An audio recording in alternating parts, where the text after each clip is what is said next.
Haben Sie sich jemals gefragt, warum Verstand nachts nicht zur Ruhe kommt? Warum bestimmte Gedanken Sie verfolgen und andere Menschen scheinbar mühelos einschlafen können? In diesem Video werden wir gemeinsam ein faszinierend Reise durch 100 philosophische Konzepte unternehmen, die nicht nur Ihren Geist beruhigen, sondern auch die tiefsten Geheimnisse der menschlichen Psyche entfallen werden. Was Sie bis zum Ende dieses Videos erfahren werden, wird Ihr Perspektive auf das Leben, die Realität und Ihr eigenes Bewusstsein für immer verändern. Bleiben Sie dran, denn das, was ich Ihnen gleich sagen werde, kennt der Schlüssel zu einem tieferen Verständnis Ihr selbst und der Welt und Sie herum sein. Willkommen zu einer außergewöhnlichen Entdeckungsreise durch die Tiefen des menschlichen Denkens. Stellen Sie sich vor, Sie könnten die komplexesten Rätsel der Existenz verstehen. Wenn Sie gleichzeitig ein beruhigende Entspannung für Ihren Geist finden. Genau das werden wir heute gemeinsam erleben. Kennen Sie das Gefühl, wenn Ihr Verstand ständig arbeitet und Sie nicht abschalten können? Dieses Problem lösen wir heute auf eine völlig neue Art und Weise. Lassen Sie uns mit einem der faszinierendsten Konzepte der Philosophie beginnen. Platons Heiliggleichnis. Stellen Sie sich vor, Sie rennen Ihr ganzes Leben lang in einer Hegel gefesselt und könnten nur die Schatten an der Wand sehen. Die Schatten rennen für Sie die einzige Realität. Aber was wird passieren, wenn Sie sich befreien könnten? Und das erste Mal das echte Licht sehen werden? Verstehen Sie, was das für Ihr Leben bedeuten könnte? Dieses Gleichnis sagt uns, wie unsere Wahrnehmung der Realität auf nur ein Schatten der wahren Wirklichkeit ist. Denken Sie einen Moment darüber nach.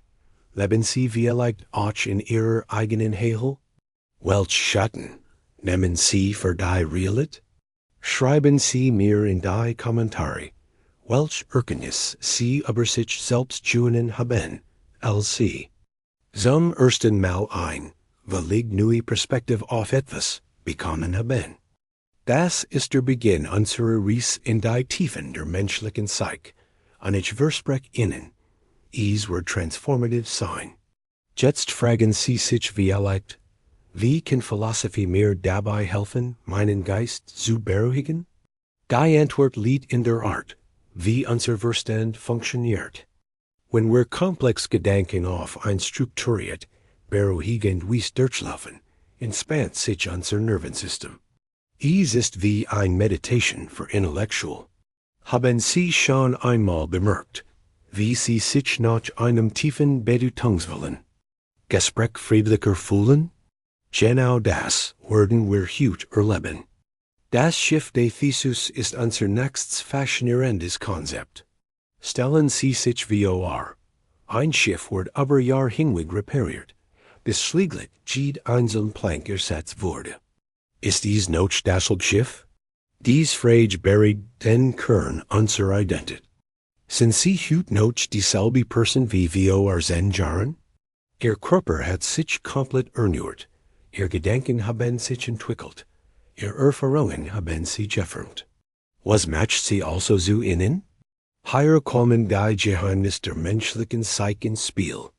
Unser Verstand sucht ständig nach Kontinuität und Bedeutung, selbst wenn sich alles um uns herum verändert. Das ist ein fundamentaler Aspekt der menschlichen Natur. Verstehen Sie, warum es so wichtig ist, die psychologischen Muster zu erkennen?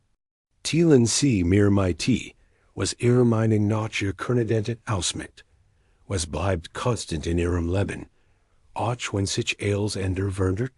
Wenn Sie bis hierher gekommen sind, seht das, dass Sie wirklich interessiert sind in den tieferen Geheimnissen des menschlichen Verstandes. Deshalb möchte ich Sie bitten, jetzt den Abonnieren-Button zu drücken und diesem Video einen Daumen nach oben zu geben. Zeigen Sie YouTube, dass Sie mehr von diesem wertvollen Inhalt wollen. Ich gebe Ihnen 5 Sekunden Zeit. 1, 2, 3, 4, 5. Vielen Dank für Ihr Abonnement. Lassen Sie uns mit unserer Reise fortfahren. Das Trolley-Problem ist vielleicht eines der berühmtesten ethischen Dilemmata der Philosophie.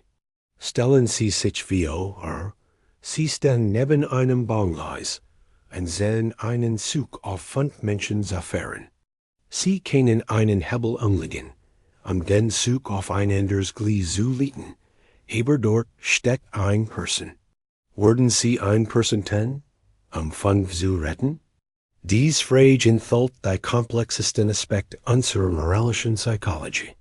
Was faszinierend ist, die meisten Menschen sagen ja zu dieser Frage.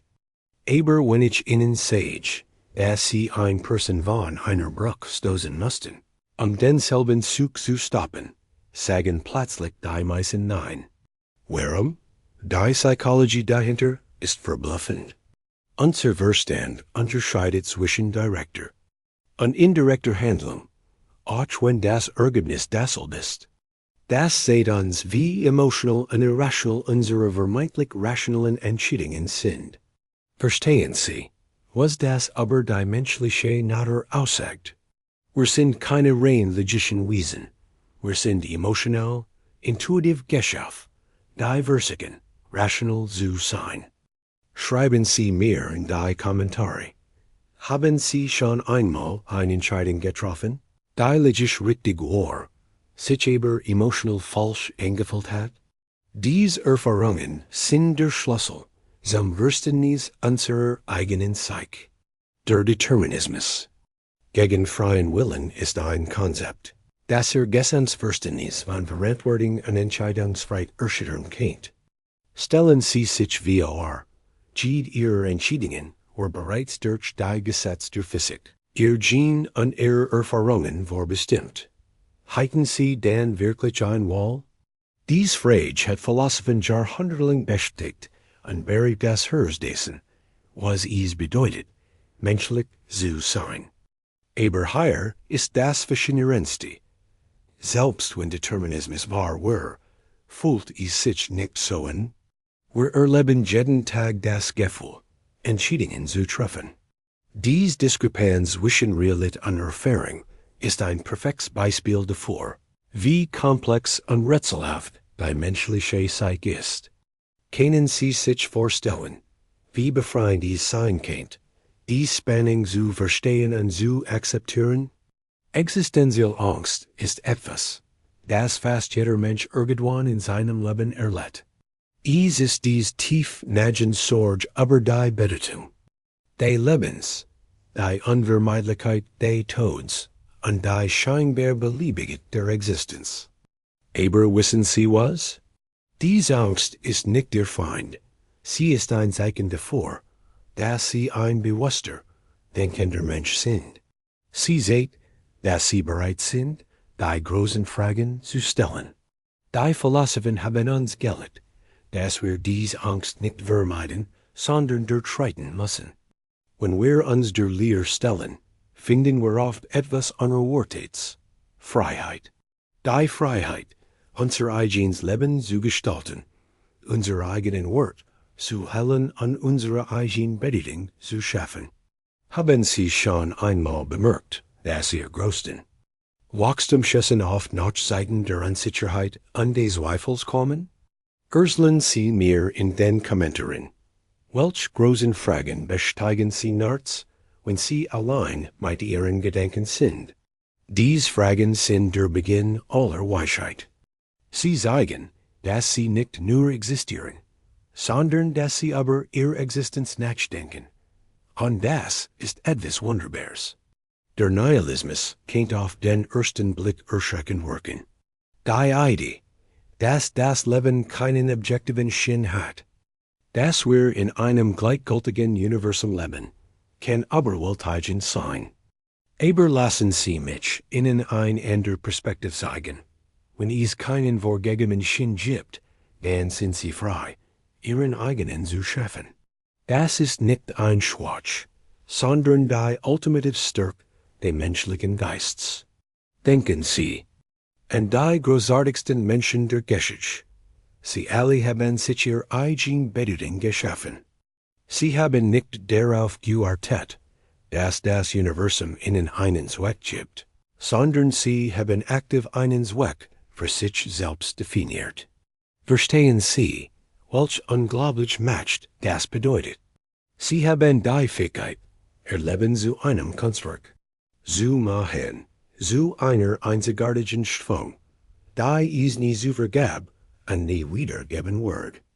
Der Solipsismus ist vielleicht einer der einzelnen philosophischen Gedanken, die Eige, dass nur ihr eigener Geist sicher existiert und alles andere, einschlägig anderer Menschen, möglicherweise nur eine Illusion ist, aber selbst wenn wir diese extreme Position nicht akzeptieren, lehrt sie uns etwas Wichtiges über die menschliche Erfahrung. Alles, was wir erleben, passiert durch das Filter unseres Bewusstseins. Das bedeutet nicht, dass andere Menschen nicht real sind, aber es bedeutet, dass ihre Erfahrung der Welt einzigartig und unübertragbar ist.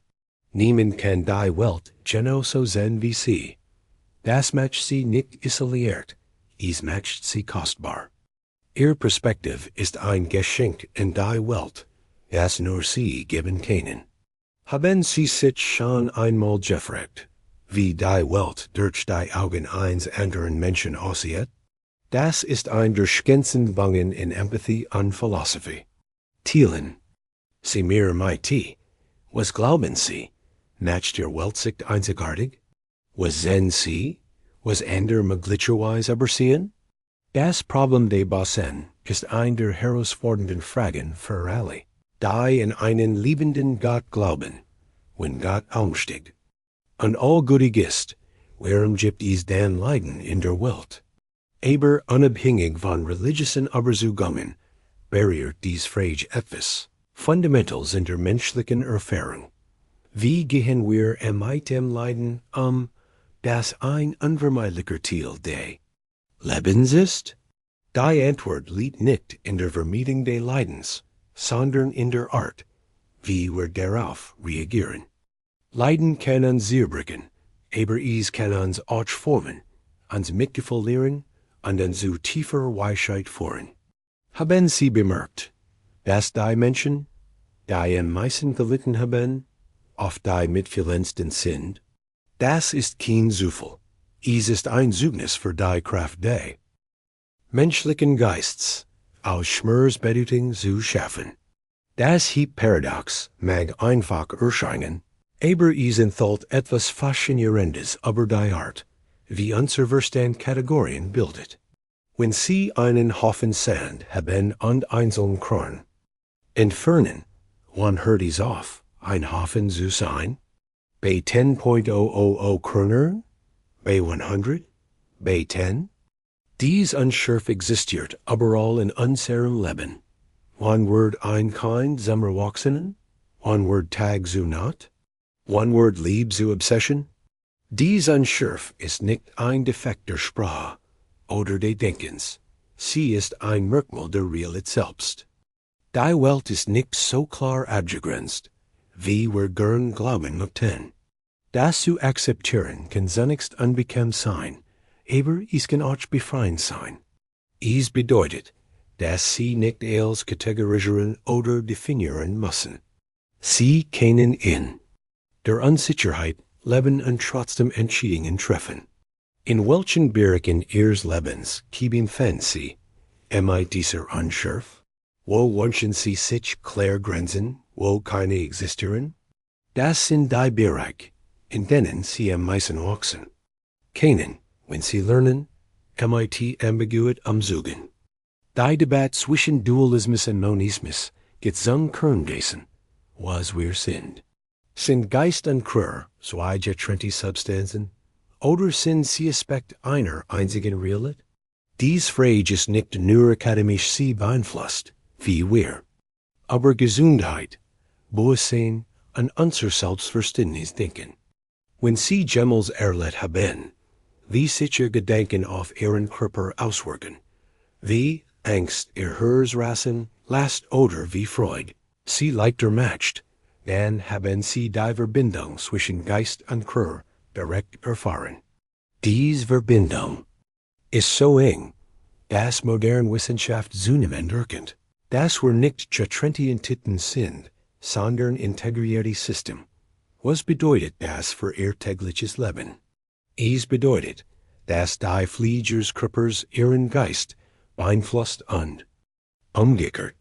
Es bedeutet, dass sie ein ganzheitliches Wesen sind, nicht nur ein denkender Geist in einem biologischen Gefährt. Verstehen Sie, wie revolutionär dies Erkenntnis sein kann?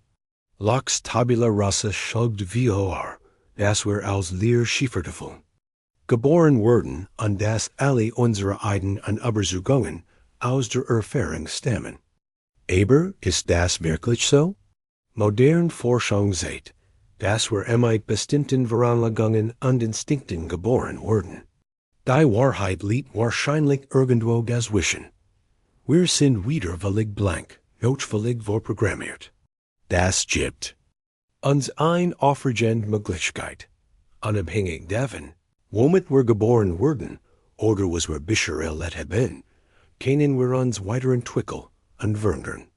Ihr Verstand ist plastisch, formbar, voller Potenzial.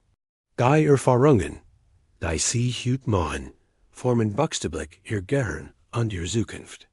Welche neuen Erfahrungen haben Sie in letzter Zeit gemacht? Wie haben Sie sie verändert? Schreiben Sie mir in die Kommentare über eine Erfahrung, die Ihr Perspektiv grundlegend verändert hat. Dies Geschichten sind kraftvoll, weil sie zeigen, dass wir alle im ständigen Wandel sind. Das Absurd, wie Camus es beschrieb, ist der Konflikt zwischen unserem Bedürfnis nach Sinn und der scheinbaren Sinnlosigkeit des Universums. Aber Camus lehrt uns etwas Wunderbares. Wir müssen uns das Absurd nicht zu eigen machen oder verzweifeln. Stattdessen können wir es trotz begegnen, einer Beahung des Lebens, trotz seiner Widersprach. Stellen Sie Sisyphus vor.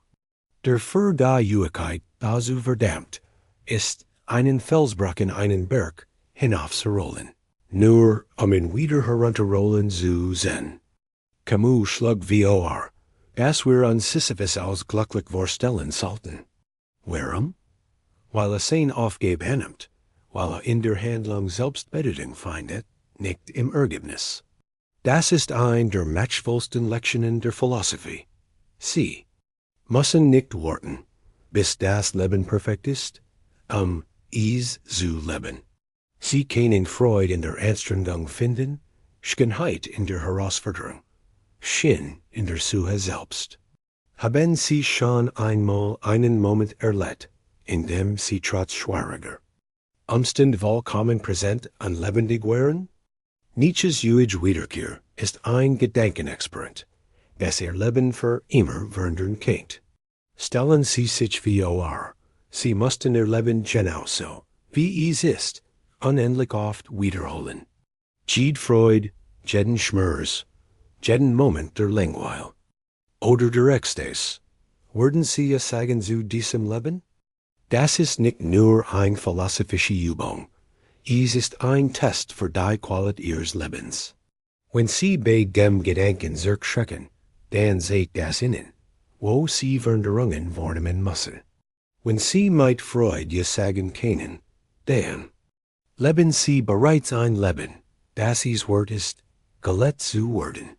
Welchen Aspekt Ihres Lebens würden Sie gern enduren, wenn Sie die Chance hätten? Und was noch wichtiger ist, was hindert Sie daran, diese Änderungen jetzt vorzunehmen? Die ewige Wiederkehr lehrt uns, dass jeder Moment kostbar ist, weil der einzig ist, den wir haben. Die Gesellschaftsverträge-Theorie fragt, warum folgen wir Gesetzen? Warum geben wir einen Teil unserer Freiheit auf, in einer Gesellschaft zu leben? Die Antwort liegt in den Vorteilen, die wir durch Zusammenarbeit erhalten. Aber das wirft ein tiefer Frage auf. Was schulden wir einander als Menschen? Dies Frage ist heute relevanter denn je. In einer zunehmend vernetzten Welt müssen wir ständig das Gleichgewicht zwischen individueller Freiheit und kollektiver Verantwortung finden.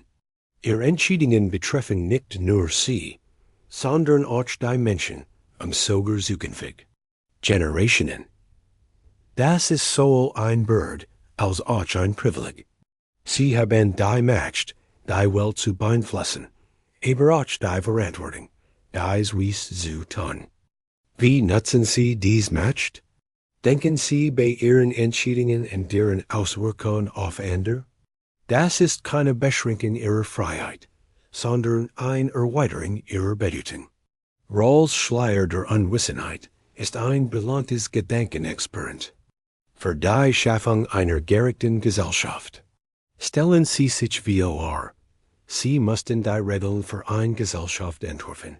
Aber Sie wussten nicht, welche Position Sie in dieser Gesellschaft einnehmen würden. Sie könnten reich oder arm, gesund oder krank, begabt oder benachteiligt sein. Welche Regeln würden Sie wählen? Dieses Experiment zeigt uns etwas Wunderbares über die menschliche Natur. Wenn wir nicht wissen, wo wir stehen würden, neigen wir das, fair und mitfühlend System zu entwerfen. Ihr seht, dass unser Sinn für Gerechtigkeit oft von uns serum. Eigeninteresse überschätzt wird, aber das trotzdem existiert.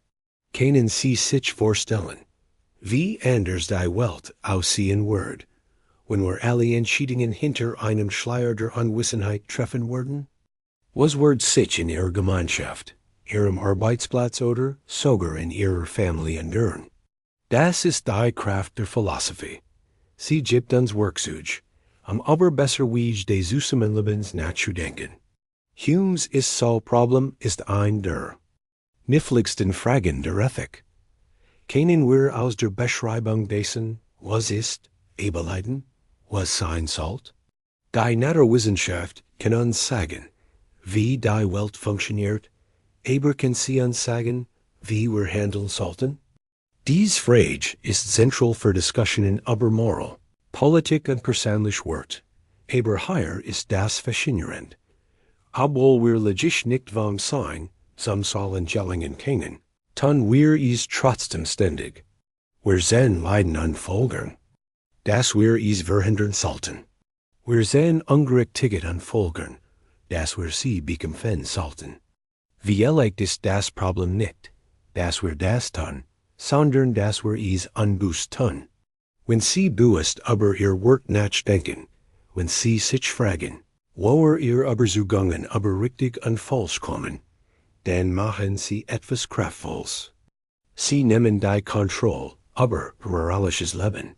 Sie werden vom passiven Empfänger von Worten zum aktiven Gestalter Ihrer eigenen Ethik. Der Hedonismus schuld vor, das Vergnügen das einzig intrinsisch Gott ist. Aber das ist nicht so oberflächlich, wie es klingen mag. Die Frage ist, was ist wahres Vergnügen? Ist es der momentane Genesis oder die langfristige Zufriedenheit? Ist es körperliches Vergnügen oder geistiger Erfüllung? Die alten Philosophen unterschieden zwischen verschiedenen Arten von Vergnügen. Einige sind flüchtig und lassen uns leer zurück. Andere sind dauerhaft und darin unsere Seele. Die Weisheit liegt darin, zu lernen, zwischen ihnen zu unterscheiden. Haben Sie bemerkt, dass die besten Vergnügen oft die sind, die mit Anstrengung, Lernen oder Verbindung zu anderen verbunden sind? Das ist eine der wichtigsten Lektionen der Philosophie. Nicht alle Vergnügen sind gleich geschaffen. Die Fähigkeit, zwischen kurzfristiger Befriedigung und langfristigem Glück zu unterscheiden, ist ein Zeichen der Weisheit. Welche Aktivitäten in Ihrem Leben geben Ihnen das tiefst dauerhaft Vergnügen? Pascals Wett ist ein faszinierender Ansatz zur Frage der Gottesexistenz. Pascal argumentiert, dass es rational ist, an Gott zu glauben, weil die potenzielle Belohnung, ewiges Leben, die Kosten des Glaubens überwiegt, selbst wenn die Wahrscheinlichkeit der Existenz Gottes gering ist. Aber ist das wirklich ungründlich? Für den Glauben? Das Interessante in Pascals Wett ist nicht so sehr die Antwort, die sie gibt, sondern die Frage, die sie aufwirft. Wie treffen wir Entscheidungen unter Unsicherheit? Jeden Tag treffen Sie Entscheidungen, ohne alle Fakten zu kennen. Sie investieren in Beziehungen, ohne zu wissen, ob sie dauern werden. Sie verfolgen Traum, ohne zu wissen, ob sie sich erfüllen werden. Das ist der Mut des Lebens. Zu handeln, auch wenn sie nicht alles wissen. Zu lieben, auch wenn sie verletzt werden könnten. Zu träumen, auch wenn sie scheitern könnten. Das macht sie nicht naiv, sondern mutig. Ihr seht, dass sie verstehen, dass das Leben selbst ein Wett ist, da es wert ist, eingegangen zu werden. Descartes cogito ergo sum. Ich denk. Also bin ich, ist vielleicht der berühmteste Satz in der Philosophie. Aber was bedeutet wirklich? Descartes sagt noch etwas, das mit absoluter Sicherheit wissen konnt. Konnt in allem Zweifel, in der Existenz der Welt, in der Existenz seines Körpers, sogar in der Existenz anderer Menschen. Aber konnt nicht in der Tatsache zweifeln, dass zweifelt, dass dacht. Das ist ein kraftvoller Moment der Selbsterkenntnis. Bewusstsein ist das ein, dessen sie sich absolut sicher sein können. Alles in der mag eine Illusion sein, aber Denken, Erleben, Bewusstsein, das ist real. Das macht sie zu etwas Besonderem im Universum. Einem Bewussten, denkenden Wesen. Haben Sie schon einmal einen Moment der reinen Selbsterkenntnis erlebt? Einen Moment, in dem Sie sich Ihrer eigenen Existenz, Ihres eigenen Bewusstseins vollkommen bewusst wären. Das sind die Momente, in denen wir wirklich lebendig sind. Teilen Sie mir mit, was bedeutet es für Sie, bewusst zu sein? Was macht Ihr Bewusstsein einzigartig? Das Euthyphron-Dilemma stellt ein fundamental Frage über die Natur der Moral. Ist etwas Gott, weil Gott es befiehlt, oder befiehlt Gott es, weil es Gott ist? Dies Frage ist nicht nur für religiöse Menschen relevant. Sie geht zum Kern dessen, was Moral bedeutet. Sind moralische Werke relativ oder absolut? Sind sie von Autoritäten geschaffen oder von uns entdeckt? Die Antwort, die sie auf dies Frage geben, formt die Art, wie sie über Ethik denken. Wenn sie glauben, dass moralische Werke entdeckt werden, dann gibt es vielleicht universelle Prinzipien, die für alle gelten. Wenn sie glauben, dass sie geschaffen werden, dann haben sie mehr Verantwortung für die Gestaltung ihrer eigenen Moral. Aber hier ist das schon. Unabhängig davon, welche Antwort sie wollen, die Tatsache, dass sie über dies Frage nachdenken, seht, dass sie sich um Moral kümmern. Sie wollen das richtig tun. Das ist ein Zeichen für die Grade des menschlichen Geists. Selbst wenn wir nicht wissen, was richtig ist, streben wir danach, es zu tun. Leibniz Prinzip des erkennenden Grunds besagt, dass alles, was existiert oder geschieht, einen Grund hat. Nichts ist willkürlich oder zufällig. Das mag beruhigend erscheinen. Es bedeutet, dass die Welt sinnvoll ist, dass es Erklärungen gibt für alles, was passiert. Aber es wirft auch schwierige Fragen auf. Wenn alles einen Grund hat, sind wir dann wirklich frei? Hier stoßen wir wieder auf die Spannung zwischen Ordnung und Freiheit, zwischen Verständnis und Geheimnis. Vielleicht ist die Wahrheit, dass einige den Grund haben, die wir verstehen können, und andere Grund haben, die jenseits unseres Verständnisses liegen. Das bedeutet nicht, dass wir aufhören sollten zu fragen, sondern dass wir lernen sollten, mit der Begrenzung unseres Wissens umzugehen. Das ist eine der wichtigsten Lektionen der Philosophie. Weisheit liegt nicht nur darin, zu wissen, was wir wissen, sondern auch darin, zu wissen, was wir nicht wissen. Die Fähigkeit, mit die Unsicherheit umzugehen, ist ein Zeichen der Reif. Welch großen Fragen in ihrem Leben haben sie akzeptiert, das sie vielleicht nie vollständig beantworten würden. Get ihr Problem haben die Definition von Wissen erschüttert. Traditionell dachten wir, dass Wissen gerechtfertigter, wahrer Glaube ist. Aber get ihr sieht, dass sie einen gerechtfertigen, wahren Glauben haben können, der trotzdem nicht als Wissen gilt. Das sagt uns, dass Wissen komplexer ist, als wir dachten. Aber das ist nicht intelligent, es ist aufregend. Ihr seht, dass wir immer noch dabei sind, die Natur des Wissens zu verstehen. Ihr seht, dass die Philosophie lebendig ist, dass wir immer noch neue Entdeckungen machen. Und ihr seht, dass verständig ist, mit komplexen, nuancierten Konzepten umzugehen. Verstehen Sie, was das für Ihr tägliches Leben bedeutet? Es bedeutet, dass Sie bescheiden bleiben sollten, aber das, was Sie wissen. Es bedeutet, dass Sie offen bleiben sollten für neue Informationen. Es bedeutet, dass Wissen nicht nur Fakten sind, sondern ein komplexes Netz von Verständnis, Rechtfertigung und Wahrheit. Nozick's Erfahrungsmaschine ist ein faszinierendes Gedankenexperiment. Aber die Natur des Glücks. Stellen Sie sich ein Maschine vor, die Ihnen jede Erfahrung geben kennt, die Sie wollen. Sie könnten sich fühlen, als würden Sie ein Buch schreiben, ein Beziehung führen, die Welt bereisen, aber es war als eine Simulation. Würden Sie sich entschuldigen? Die meisten Menschen sagen nein, und das ist aufschlussreich. Ihr seht, dass wir nicht nur Erfahrungen wollen, sondern echt Erfahrungen. Wir wollen nicht nur das Gefühl des Erfolgs, sondern echten Erfolg. Wir wollen nicht nur das Gefühl der Liebe, sondern echt Liebe. Das seht uns, das realit für uns wichtig ist, selbst wenn wir den Unterschied nicht spüren würden. Was sagt das über die menschliche Natur aus? Ihr seht, dass wir noch authentisch sind. Streben nach echten Verbindungen, nach echten Errungenschaften. Wir sind nicht nur Vergnügungsmaschinen, die nach dem nächsten Höhepunkt suchen.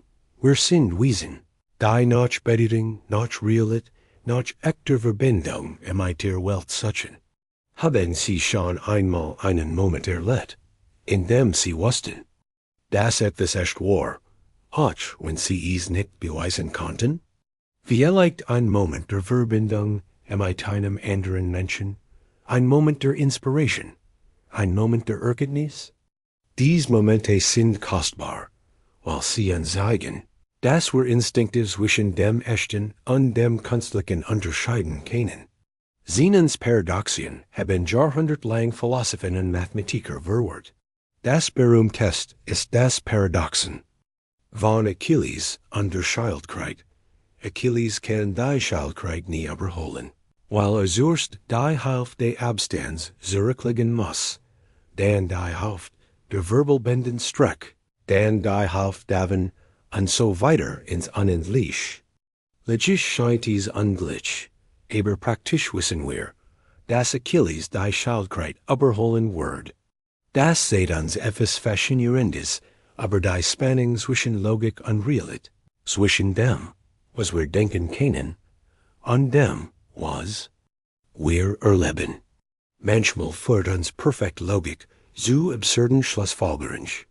Das bedeutet nicht, dass Logik nutzlos ist, sondern dass sie ihre Grenzen hat. Verstehen Sie, was das für Ihr Leben bedeutet? Es bedeutet, dass Sie nicht als rational durchdenken müssen.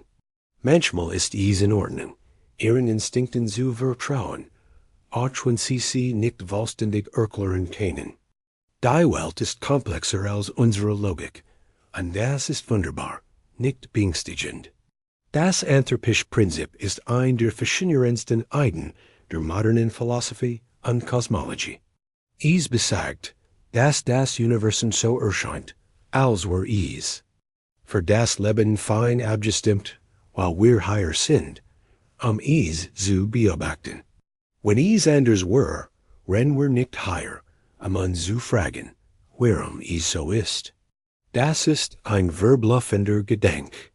The Elect ist das Universum nicht speziell für uns geschaffen, sondern wir existieren, weil das Universum zufällig die richtigen Bedingungen hat. Das kann gemütigend erscheinen, aber ich sehe es als aufregend. Wir sind ein unglaublich, unwahrscheinliches Wunder, ein kosmischer Glücksfall, der sich selbst bewusst geworden ist.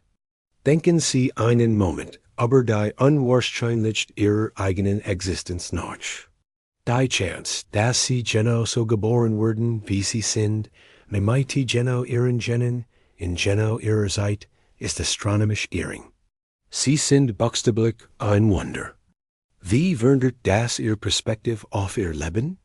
Wie verändert es Ihr Perspektive auf die Herausforderung, die Sie erleben?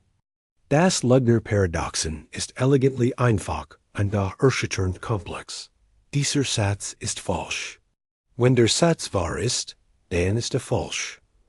Wenn er falsch ist, dann ist er wahr. Dieses Paradoxon zeigt die Grenzen der Logik und der Sprache auf. Ihr seht, dass es Aussagen gibt, die unser System des Denkens in 10 Grenzen bringt. Aber das ist nicht frustrierend, es ist befreiend. Ihr seht, dass die Realität reicher und komplexer ist als unsere System zur Beschreibung der Realität. Ihr seht, dass es immer Geheimnis geben wird, immer Fragen, die wir noch nicht beantworten können. Das heilt das Leben interessant, heilt uns neugierig, heilt uns bescheiden. Haben Sie schon einmal ein Paradoxon in Ihrem eigenen Leben erlebt? Eine Situation, in der zwei widersprüchliche Dinge gleichzeitig wahr zu sein schienen? Diese Erfahrungen sind Geschenk, weil sie uns zeigen, dass die Welt komplexer ist, als wir denken. Sie laden uns ein, aber unsere gewohnten Denkweisen hinausgehen. Die Philosophie des Geistes stellt eine der grundlegendsten Fragen überhaupt. Was ist Bewusstsein? Wie entsteht aus elektrischen Impulsen in unserem Gehirn die reich subjektive Erfahrung des Bewusstseins? Das ist das schwere Problem des Bewusstseins. Und es ist eines der größten Mysterien der Wissenschaft und Philosophie. Aber wenn wir warten, dass die Wissenschaft dieses Rätsel löst, können wir etwas Wunderbares tun. Wir können unser eigenes Bewusstsein erforschen. Wir können aufmerksam werden für die Nuancen unserer eigenen Erfahrung. Wir können uns der Art bewusst werden, wie wir denken, fühlen und die Welt wahrnehmen. Das ist eine der zugänglichsten und lohnendsten Formen der Philosophie, die Erforschung Ihres eigenen Bewusstseins. Nehmen Sie sich einen Moment Zeit, wirklich auf Ihr Gedanken zu achten. Bemerken Sie, wie Sie kommen und gehen? Bemerken Sie, wie sich Ihre Aufmerksamkeit verändert? Das ist nicht nur Philosophie, das ist Meditation, das ist Selbsterkenntnis, das ist ein Weg zu tieferer Weisheit. Die Ethik der Tugend fragt nicht, was soll ich tun, sondern, was für ein Mensch soll ich sein? Das ist ein Revolutionär. Verschiebung der Perspektive. Anstatt Regeln zu befolgen oder Konsequenzen zu berechnen, konzentriert sich die Tugendethik auf die Entwicklung des Charakters. Welche Tugenden bewundern Sie? An anderen Menschen? Mut, Mitgefühl, Weisheit, Gerechtigkeit, Ehrlichkeit? Diese Tugenden sind nicht nur abstrakte Ideale, sie sind Fähigkeiten, die Sie entwickeln können. Genau wie Sie Ihr Muskeln trainieren können Sie Ihren Charakter trainieren. Das ist eine der hoffnungsvollsten Botschaften der Philosophie. Sie sind nicht festgelegt auf die Person, die Sie heute sind. Sie können sich entwickeln, wachsen, sich zu der Person werden, die Sie sein möchten. Es braucht Zeit, es braucht Anstrengung, es braucht Geld, aber es ist möglich. Welche Tugend möchten Sie in Ihrem Leben stärker entwickeln? Kants kategorischer. Imperativ gibt uns eine kraftvolle Regel für ethisches Handeln. Handel nur nach derjenigen Maxim, durch die du zugleich wollen kannst, dass sie ein allgemeines Gesetz wird. Meet anderen Worten. Handeln Sie nur so, wie Sie wollen werden.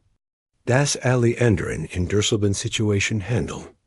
Das ist ein wunderbarer Test für ethische Entscheidungen. Ever Sie handeln, fragen Sie sich, was were, wenn jeder das tat? Wenn geantwortet Sie unbehaglicher matcht, dann sollten Sie vielleicht überdenken, was Sie so tun beabsichtigen. Wenn geantwortet Sie inspiriert, dann sind Sie wahrscheinlich auf dem richtigen Weg. Verstehen Sie, wie praktisch und kraftvoll das ist? Es gibt Ihnen ein Werkzeug, das Sie jeden Tag verwenden können. Es hilft Ihnen, Entscheidungen zu treffen, die nicht nur für Sie gut sind, sondern für alle. Es hilft Ihnen, ein Leben zu führen, das Sie stolz machen kann. Urteilen Sie mir in den Kommentaren. Können Sie sich an eine Zeit erinnern, in der Sie nach diesem Prinzip gehandelt haben, ohne es zu wissen? Können Sie sich an eine Zeit erinnern, in der Sie sich wünschen, Sie hätten es befolgt? Dies Reflexionen sind Beginn ethischer Weisheit. Die Philosophie der Zeit ist eins der verworrensten Themen in der Philosophie. Existiert die Zeit wirklich, oder ist sie nur eine Illusion? Existiert nur die Gegenwart, oder sind Vergangenheit und Zukunft ebenso real? Dies Fragen mögen abstrakt erscheinen, aber sie berühren das Herz der menschlichen Erfahrung. Wenn Sie sich jemals gefragt haben, warum die Zeit manchmal langsam und manchmal schnell zu vergehen scheint, dann haben Sie bereits philosophiert über die Zeit. Wenn Sie sich jemals gefragt haben, ob Sie Ihre Vergangenheit hätten ändern können oder ob Ihre Zukunft bereits festet, dann haben Sie bereits über die tiefsten Fragen der Zeitphilosophie nachgedacht. Das schon in der Philosophie der Zeit ist, dass sie uns hilft, bewusster zu leben. Wenn Sie verstehen, dass die Zeit kostbar und flüchtig ist, dann werden Sie wahrscheinlich weiser nutzen. Wenn Sie verstehen, dass der gegenwärtige Moment das Einzige ist, was Sie wirklich haben, dann werden Sie wahrscheinlich präsenter sein. Wie erleben Sie die Zeit? Gibt es Momente, in denen Sie still zu stehen scheint? Gibt es Zeiten, in denen Sie davonzufliegen scheint? Diese Erfahrungen sind nicht nur subjektiv, sie sind Hinweis auf die Tiefnatur der Zeit selbst. Die Philosophie der Sprache erforscht ein der faszinierendsten Fragen überhaupt. Wie schaffen es Wörter, Bedeutung zu haben? Wie kann ein Geräusch oder ein Markering auf Papier ein Konzept, eine Emotion oder ein Idee vermitteln?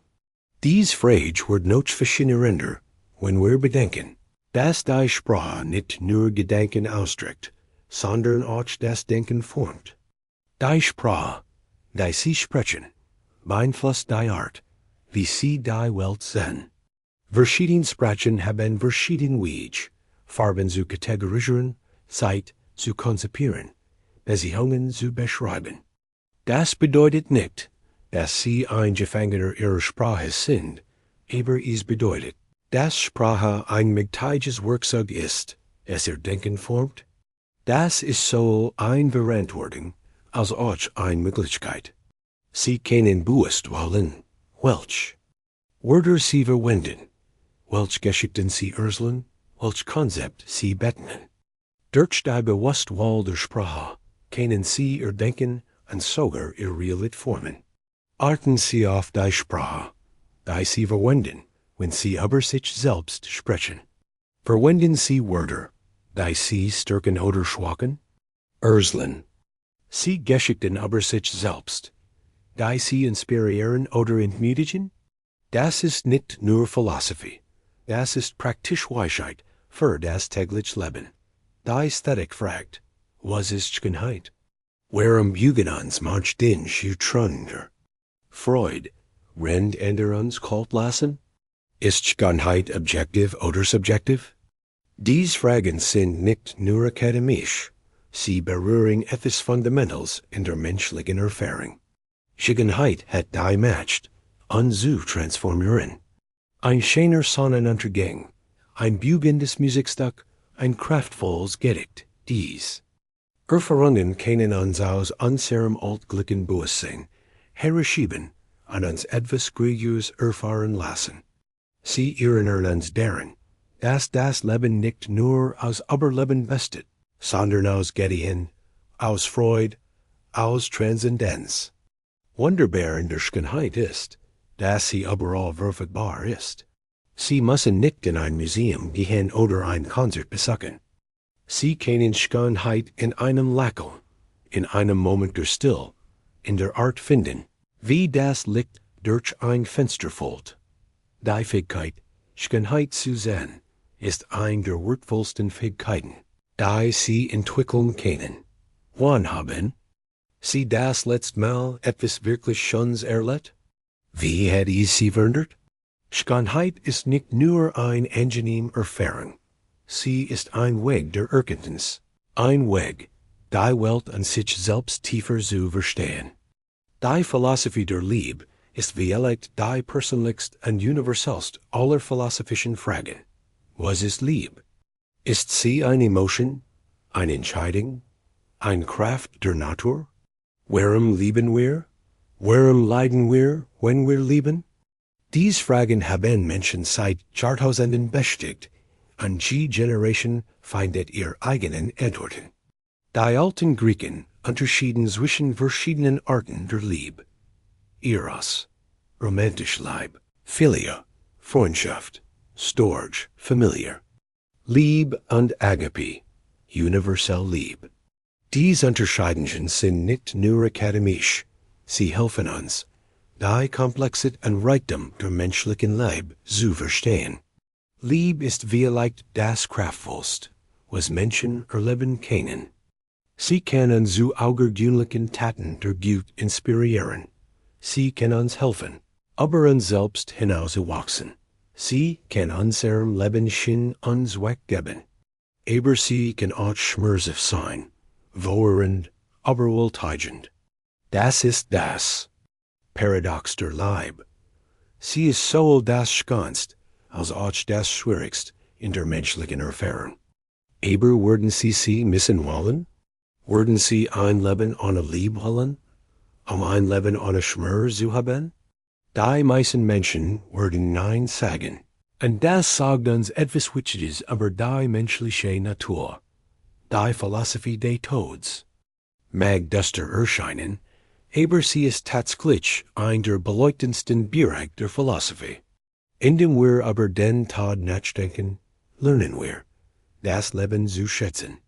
Indem wir unsere Sterblichkeit akzeptieren, lernen wir, bewusster zu leben. Verschiedene Philosophen haben verschiedene Ansätze zum Tod entwickelt. Epicur argumentiert, dass der Tod nichts für uns ist, weil wir ihn nicht erleben können. Heidegger argumentiert, dass das Bewusstsein für den Tod uns zu einem authentischeren Leben führt. Die Stoiker lehrten, dass die Akzeptanz des Todes uns von der Angst befreit. Was alle diese Ansätze gemeinsam haben, ist die Erkenntnis, dass der Tod ein Teil des Lebens ist. Ist nicht der Gegner des Lebens, sondern das, was dem Leben seine Dringlichkeit und Kostbarkeit verlief. Ohne den Tod wird nicht wirklich wichtig sein, weil wir unendlich Zeit haben, zu tun. Wie verandert das Bewusstsein für ihr eigen Sterblichkeit die Art, wie sie leben? Macht es sie ängstlicher oder bewusster? Macht es sie vorsichtiger oder müdiger?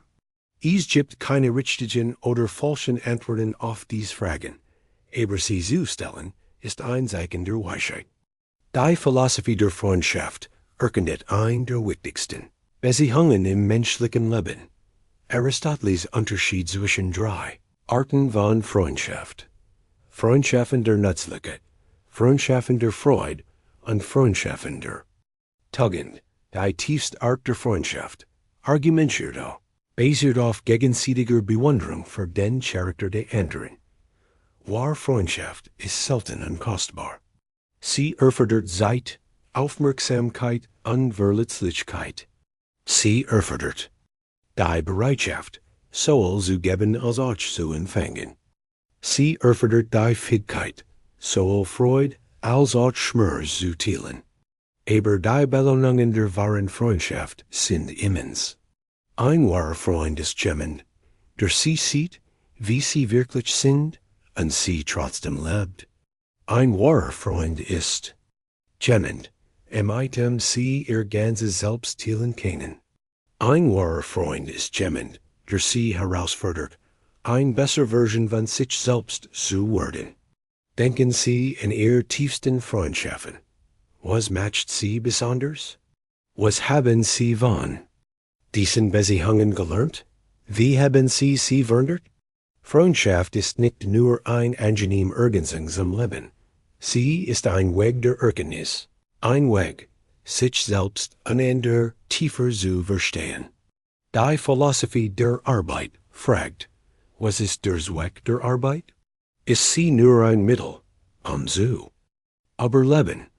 Oder kann sie ein Quell der Erfüllung und Bedeutung sein? Diese Fragen sind heute relevanter denn je, dass sich die Natur der Arbeit schnell verändert. Verschiedene Philosophen haben verschiedene Ansichten über die Arbeit. Marx sah die Arbeit als grundlegend für die menschliche Natur argumentiert. Aber dass die Art, wie wir in der modernen Gesellschaft arbeiten, uns von unserer wahren Natur entfremdet. Andere haben argumentiert, dass die Arbeit ein Weg ist, unsere Talente zu entwickeln, unserer Gesellschaft beizutragen. Was ist Ihr Beziehung? Die Arbeit? Ist sie nur ein Mittel zum Zweck, oder finden Sie in ihr Erfüllung? Gibt es eine Art von Arbeit, die Sie tun möchten, aber nicht tun? Was hindert Sie daran? Diese Fragen sind nicht nur praktisch, sie sind philosophisch, weil sie das Dessen berühren, was es bedeutet, ein erfülltes Leben zu führen. Die Philosophie der Bildung fragt, was ist der Zweck der Bildung? Ist es, Fakten zu vermitteln, oder ist es, das Denken zu lehren? Ist es, Menschen für Jobs vorzubereiten, oder ist es, sie für das Leben vorzubereiten? Diese Fragen sind zentral für die Art, wie wir über Lernen und Wachsen denken. Sokrates glaubt, dass der Zweck der Bildung darin besteht, Menschen zu helfen, ihr eigene Unwissenheit zu erkennen. Ich weiß, dass ich nicht weiß, sagt er. Das mag entmutigen klingen, aber es ist tatsächlich befreiend. Wenn Sie erkennen, dass Sie nicht alles wissen, dann sind Sie offen für neues Lernen. Das ist eine der wichtigsten Lektionen der Philosophie. Der Weiss ist nicht jemand, der alle Antworten hat, sondern jemand, der bereit ist, die richtigen Fragen zu stellen. Bildung ist nicht etwas, das in der Schule endet. Sie ist ein lebenslanger Prozess der Neugier und Entdeckung. Was haben Sie in letzter Zeit gelernt? Nicht nur Fakten, sondern Einsichten über sich selbst, über andere, über die Welt. Diese Art des Lernens ist das, was das Leben lebenswert macht. Es hält uns neugierig, hält uns wachsend, hält uns lebendig. Die Philosophie der Technologie ist heute relevanter denn je. Technologie ist nicht nur ein Werkzeug, sie formt die Art, wie wir denken, wie wir interagieren, wie wir die Welt sehen. Die Smartphones in unseren Taschen, die sozialen Medien, die wir nutzen, die künstliche Intelligenz, die zunehmend in unser Leben integriert wird, all das verändert uns in Wegen, die wir gerade erst zu verstehen beginnen. Das ist nicht unbedingt schlecht oder gut, es ist komplex. Technologie kann uns helfen, zu lernen, zu kommunizieren, zu schaffen. Sie kann uns aber auch ablenken, isolieren, manipulieren. Die Frage ist nicht, ob wir Technologie verwenden sollten, sondern wie wir sie verwenden können. Das erfordert Bewusstsein. Es erfordert, dass wir aufmerksam sind für die Auswirkungen der Technologie auf unser Leben. Es erfordert, dass wir aktive Entscheidungen treffen über die Rolle, die wir der Technologie in unserem Leben geben wollen. Wie nutzen Sie Technologie? Nutzt Sie oder nutzen Sie? Das ist eine der wichtigsten Fragen unserer Zeit. Ihr Antwort wird bestimmen, ob Technologie Sie zu einem reicheren, tieferen Leben fort oder Sie von einem solchen Leben ablenkt. Die Philosophie der Natur fragt, was ist unser Verhältnis zur natürlichen Welt? Sind wir ein Teil der Natur oder getrennt von ihr? Haben wir Verantwortung für die Umwelt? Oder ist sie nur eine Ressource für unsere Nutzung? Diese Fragen sind nicht nur akademisch, sie sind dringend unpraktisch. Die Art, wie wir über die Natur denken, beeinflusst die Art, wie wir handeln. Wenn wir uns als getrennt von der Natur sehen, dann neigen wir dazu, sie zu beherrschen und zu nutzen. Wenn wir uns als Teil der Natur sehen, dann neigen wir dazu, sie zu respektieren und zu schützen. Aber es gibt auch eine tiefer Dimension. Die Verbindung mit der Natur kann ein Quell der Weisheit, des Friedens und der Perspektive sein. Ein Spaziergang im Wald, ein Moment der Stille am Meer, das Beobachten eines Sonnenuntergangs. Diese Erfahrungen können uns etwas über uns selbst und unseren Platz im Universum lehren. Wann haben Sie das letzte Mal Zeit in der Natur verbracht? Wie hat es Sie beeinflusst? Die Verbindung mit der Natur ist nicht nur gut für die Umwelt, sie ist gut für die Seele. Sie erinnert uns daran, dass wir Teil von etwas Größerem sind. Die Philosophie der Gerechtigkeit ist ein der praktischsten Bereich der Philosophie. Was ist Gerechtigkeit? Wie schaffen wir eine faire Gesellschaft? Wie gehen wir mit Ungleichheit um? Diese Fragen sind nicht nur für Politiker und Juristen. Relevant, sie sind für jeden relevant, der in einer Gesellschaft lebt. Gerechtigkeit ist nicht nur eine abstrakte Idee, sie ist etwas, das wir jeden Tag praktizieren können. In der Art, wie wir andere behandeln, in der Art, wie wir Ressourcen teilen, in der Art, wie wir auf Ungerechtigkeit reagieren. Jeder von uns hat die Macht, die Welt ein wenig gerechter zu machen. Das erfordert Mut. Es erfordert, dass wir aufstehen gegen Ungerechtigkeit, auch wenn es unbequem ist. Es erfordert, dass wir über unsere eigenen Interessen hinausblicken und das Wohl anderer berücksichtigen. Es erfordert, dass wir bereit sind, unsere eigenen Privilegien zu hinterfragen. Aber die Belohnungen sind immens. Ein Leben, das der Gerechtigkeit gewidmet ist ein Leben mit Sinn und Zweck. Es ist ein Leben, das die Welt verändert, auch wenn nur in kleinen Wegen. Es ist ein Leben, auf das Sie stolz sein können. Die Philosophie der Hoffnung mag in einer Welt voller Probleme naiv erscheinen. Aber Hoffnung ist nicht naiv, sie ist kraftvoll. Hoffnung ist nicht die Verweigerung der Realität, sondern die Weigerung, sich von der Realität besiegen zu lassen. Hoffnung ist die Überzeugung, dass die Zukunft besser sein kann als die Gegenwart. Ohne Hoffnung würden wir aufhören zu kämpfen, aufhören zu träumen, aufhören zu wachsen. Hoffnung ist der Treibstoff für Wohlerung, für Fortschritt, für menschliche Grage. Sie ist das, was uns vorwärts treibt, auch wenn die Umstände schwierig sind. Aber Hoffnung ist nicht passiv.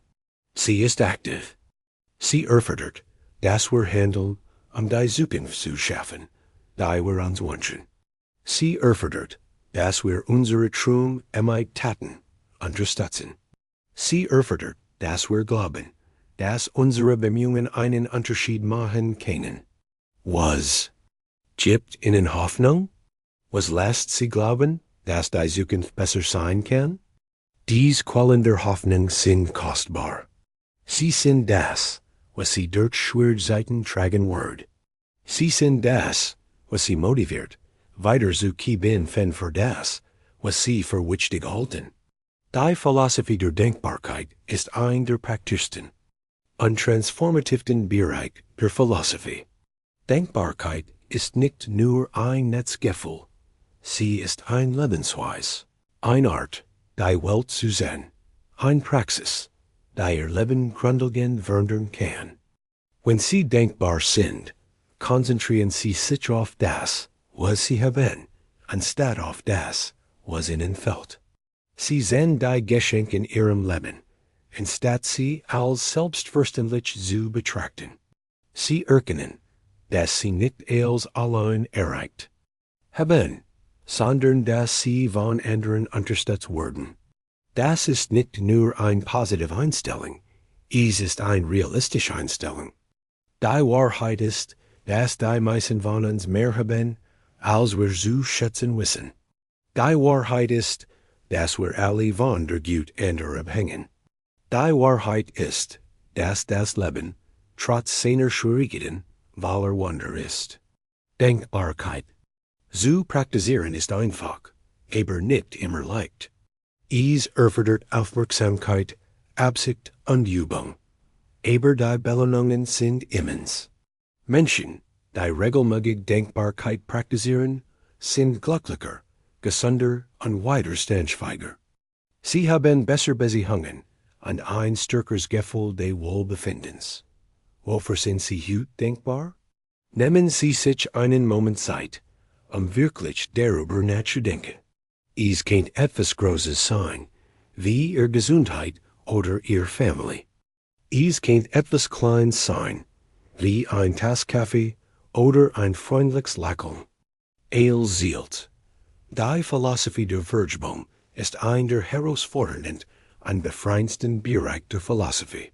Vergebung ist nicht nur etwas, das wir für andere tun. Es ist etwas, das wir für uns selbst tun. Es ist ein Weg, uns von der Bird de Groll zu befreien. Ein Weg, Frieden mit der Vergangenheit zu schlagen. Ein Weg, uns zu erlauben, vorwärts zu gehen. Vergebung bedeutet nicht, dass wir vergessen oder entschuldigen, was passiert ist. Es bedeutet nicht, dass wir uns wieder in schlechte Situationen begeben müssen. Es bedeutet, dass wir uns entscheiden, die Kontrolle über unsere eigene emotionale Erfahrung zu übernehmen. Das ist eine der mächtigsten Entscheidungen, die Sie treffen können. Wenn Sie vergeben, nehmen Sie Ihr Macht zurück. Sie lassen nicht zu, dass die Handlungen anderer Menschen weiterhin ihr Leben kontrollieren. Sie entscheiden sich für Frieden, aber Vergeltung, für Heilung, aber Schmerz. Vergebung ist oft ein Prozess, nicht ein einmaliges Ereignis. Es kann Zeit brauchen, und das ist in Ordnung. Es kann schwierig sein, und das ist verständlich. Aber es ist möglich, und es ist es wert. Gibt es jemanden, dem Sie vergeben müssen? Vielleicht jemand anderem? Vielleicht sich selbst? Vergebung ist ein Geschenk, das Sie sich selbst geben können. Es ist ein Weg zur Freiheit, ein Weg zum Frieden, ein Weg zur Heilung. Die Philosophie des Muts ist besonders relevant in unserer heutigen Welt. Mut ist nicht die Abwesenheit von Angst, es ist die Entscheidung, trotz der Angst zu handeln. Es ist die Bereitschaft, für das einzustehen, was richtig ist, auch wenn es schwierig ist. Es ist die Stärke, authentisch zu sein, auch wenn es unbequem ist. Mut kommt in vielen Formen vor. Es kann der Mut sein, ein schwierige Unterhaltung zu führen, einen Traum zu verfolgen, für Gerechtigkeit einzustehen oder einfach ehrlich zu sein, aber wer sie sind. Jeder Ecke des Muts, egal wie kleiner erscheinen mag, ist ein Schritt in Richtung eines authentischeren, erfüllteren Lebens. Das schon am Mut ist, dass ansteckend ist. Wenn Sie mutig handeln, inspirieren Sie andere, dasselbe zu tun. Wenn Sie für Ihre Überzeugungen einstehen, geben Sie anderen die Erlaubnis, dasselbe zu tun. Wenn Sie authentisch leben, zeigen Sie anderen, dass es möglich ist. Mut zu entwickeln ist wie das Trainieren eines Muskels. Je mehr sie verwenden, desto stärker wurde. Beginnen sie mit kleinen Akten des Muts und arbeiten sie sich zu größeren VOR. Jeder Schritt, den sie machen, macht den nächsten ein wenig leichter. Wo brauchen sie mehr Mut in ihrem Leben? Welche Angst halten sie davon ab, das Leben zu leben, das sie wirklich wollen? Dies Fragen zu stellen ist ein